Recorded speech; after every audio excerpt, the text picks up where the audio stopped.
how it operates. The same way about the way the law of water is related to the way of money. They work hand in hand. Cash flow, water flow.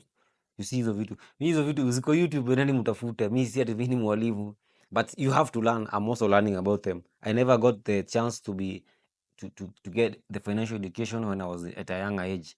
But now, because I came and I realized that being financially literate, educating yourself about money is important. That is why I subscribe to people who have scaled their life financially.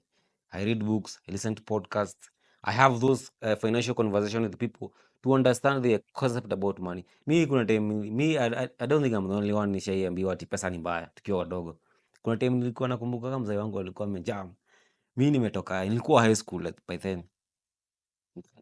Nikaenda nikasema mi siwezi kaa hiyo time, home hakukuwa na kazi ya kufanya. Nikasema mi siwezi kaa hapa, acha niende nikajifunze kupika mandazi.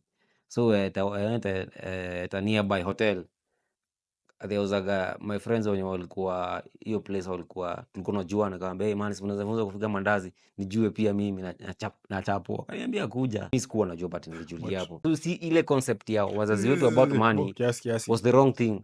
Unajua the reason why your dad was mad is because, especially like when you're young,